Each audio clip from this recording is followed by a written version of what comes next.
At KTRS.com. Joining us now is the man of the hour. He's the Ellisville City Councilman and former Mayor Matt Pirrello. Matt, welcome to Big 550 KTRS. Good morning, McGraw. Explain to me why Adam Paul was impeached. What did he do that was an impeachable offense? Well, there's a matter of several things that he did, but he operated outside of the confines of the city charter. Specifically, what did he do? Well, he conducted business outside of a public meeting, which thwarts the transparency of what it is that we do as a governing body. What does that mean, though? I mean, what did he do? He held a meeting with a representative of Sandstone outside of a public meeting. Okay, this is the one where the constituent went to him and asked him if he was getting a benefit, and then went to the Sandstone representative. And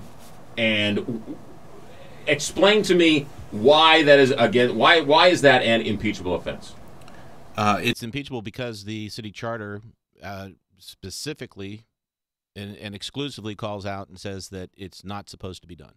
It's an expressed prohibition in the charter. What was a resident calls and asks him a question? If we're gonna have a conversation about why is it wrong for him to do something that a resident asks him to do, the answer is because he's not allowed to do it. It doesn't matter what the circumstances are that surround why he did it. Why he did it may have been for the best of reasons, but it's not a function of what it is he did. It's the fact that he did it. When did he do this? Sometime in summer of 2012. 2012. Why did it take a year to bring this up? If it was egregious, this is okay. And we've heard a lot of conversation about what's egregious. When was this supposed to be done? We've heard, if these things were so bad, why didn't we do them? Why do we wait? Why can't? And then we hear, why can't we wait longer for the new council to come in and make the decision? The fact of the matter is this happened on our watch. This is something that's been happening the entire time since the man had been in office. And this is not a singular infraction. This is something. There are several things that led up to this entire situation. Okay. He will tell you that when he became mayor, he asked Paul Martin for a primer, if you will, and that Paul Martin, the city attorney, never gave him a primer. Is that accurate? Sort of sat down with him and sort of explained to him the rules and regulations? I can't speak to that. I can tell you that every council member gets and mayor gets the same introduction to the city and through the city clerk and through the city manager. Whether or not there was something to be scheduled through the city attorney, I couldn't speak to. I can tell you that when I was a newly elected, I did not have any conversations with the city attorney. But how would one know that having a constituent ask you a question and you trying to get that answer, how would one know that that is an impeachable offense or something they shouldn't do? Well, when you get elected, you take an oath to office that you're going to uphold the charter. So in his email that incriminated what it is he did, he clearly calls out that he knows that he can forfeit his office for this action, but went ahead and did it anyway. So it's not an issue of whether or not he knew he could do it. He chose to operate outside of the confines of the charter, which is not legal. Many of the allegations, many of the charges were presented, and then many of them were rescinded. Was he impeached for asking for a badge? No, and a gun? Was that charge dropped? Yes. The charge of him drinking on the job, that was dropped. Yes. The allegation of using a city sign for a Backstoppers charity event, was that dropped as well?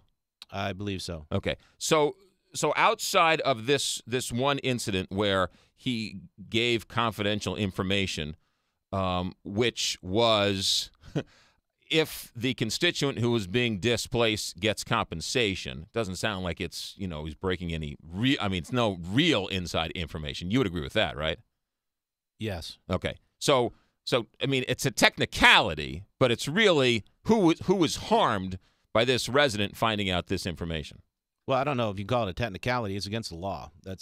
Well, I know, but so is going 55 in a 35. Sure. And then there's murder. So there are degrees, and so a resident asking, "Do I get compensation for being displaced for a development seems like a pretty innocent question to ask an elected official. Well, but we don't know what the extent of that conversation was because there was no transparency. This conversation did not happen out in the public forum, so there was no way for the public to know what the extent of this conversation was. We can surmise, we can guess, but the fact of the matter is that we don't know what the full extent of that conversation was. That's Matt Pirrello. He is with us. He is an Ellisville City Council member and the former mayor. Are you back? Are you the interim mayor now because there is no mayor? I am a mayor pro tem, and I was appointed by Mayor Paul when he was newly elected. Okay. So what that means is now we're going to move forward at our next meeting with next meeting or some soon future meeting, we are going to have to appoint a mayor to fill the remainder of this term. That's somebody from the council?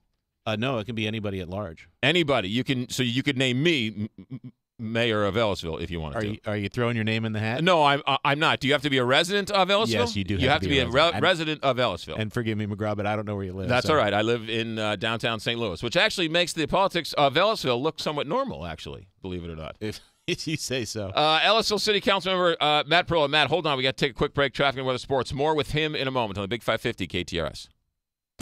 Don't miss the Dennis George Show. But wait a minute.